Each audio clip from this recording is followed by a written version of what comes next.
success is not a destination, it's a journey. Now this quote is extremely apt for the Mercedes-Benz S-Class, as it's always been the pinnacle of luxury.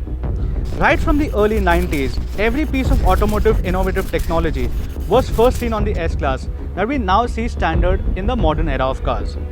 Quite honestly, the S-Class 400D that Roshan reviewed a while back, click the pop-up icon to read that, was loaded to the brim with modern technology, but that came with an eye-watering price of Rs 2.17 crores.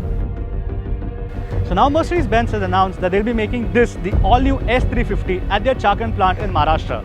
Now that brings the price down significantly by nearly 60 lakh rupees.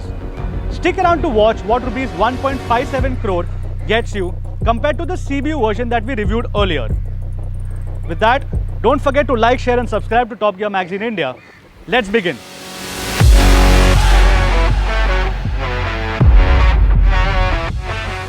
On the outside, the Made in India S-Class carries only a few changes compared to the CBU version. Changes include a reduction in the wheel size from 20 inches to 19 inches and the deletion of the AMG line body kit that was previously carried. But worry not, all the exterior fancy gizmos such as the high-res adaptive LED headlights, the gorgeous LED tail lamps, the flush door handles are still on offer. Honestly, any potential customer who's looking to buy this car won't spend their time outside. So let's have a look inside at what the S-Class really is. Now if you're wondering why I'm sitting at the back seat for the start of the review, most potential customers are going to choose this seat in the house and not the driver's seat.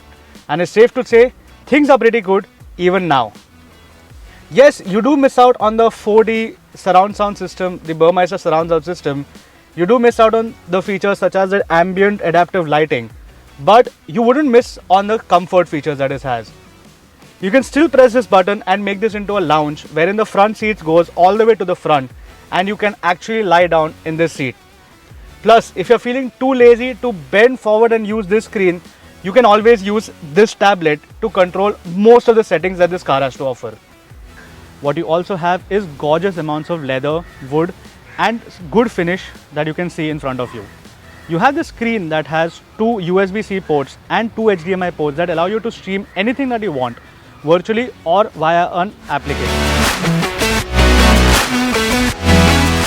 Now the biggest change that the Made in India S-Class carries is the 350 badge that you see at the back. Now it might feel like a downgrade from the 400D to the 350D, but in reality, is it actually a downgrade? This has a 3-liter V6 motor that produces 285 horsepower and 600 Newton meters of torque, which, yes, I agree, on paper does sound lesser than the 330 bhp and the 700 Newton meters of torque that the 400D had. But in reality, that is not the case. This engine is extremely potent and has all the power that you need to carry this 2-ton sedan through no matter what you take it through. Now, all that power does require some stopping when you need to stop, don't you? And don't worry, your champagne glasses won't tip over when your chauffeur slams onto the brakes. Because yes, it does have pretty bitey brakes, but on the inside you don't tend to feel it. It feels extremely supple. Okay, now I must admit that the 400D was a 4-wheel drive car, whereas this sends power to its rear wheels. But do you really need 4-wheel drive when you're driving in the city? Does your chauffeur really need 4-wheel drive? I don't think so he does. The 9-speed gearbox is extremely refined, feels extremely smooth and shifts without even you having to realize that it's shifting. There is just one more thing that I have to admit, that if you talk about the NVH levels, for an S-Class this is pretty good, but the refinement that the S400D offered in terms of the engine quietness was way better than this, because you do hear the engine creep in very slightly when you press the accelerator. Now if you live in Mumbai just like we do, you too are plagued with extremely bad roads. And to be honest, quite a few places in India do have bad roads. And trust me, in this car, you won't feel any of those things on the inside. The suspension on this feels like you're riding on a magic cloud. Another reason why this is nearly 60 lakh rupees cheaper is because you do miss out on certain interior features that the other car had on offer. For instance, it misses out on cooled seats, something I would really like. It does miss out on the AMG line steering wheel.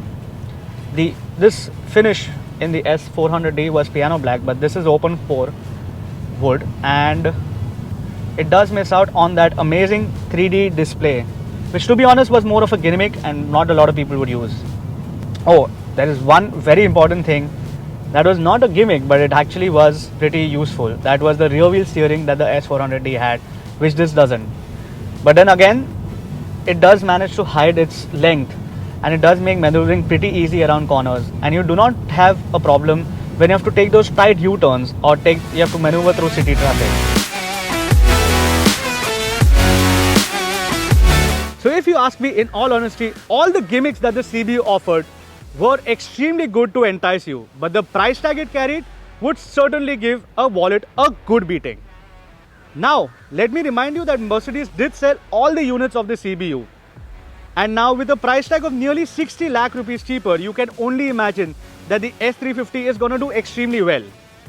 The BMW 7 Series and the Audi A8L are good competitors, but they have to pull up all the tricks in their sleeve to be able to dethrone the king. Let us know in the comments down below which is your choice out of the trio. Thank you so much for watching. Goodbye.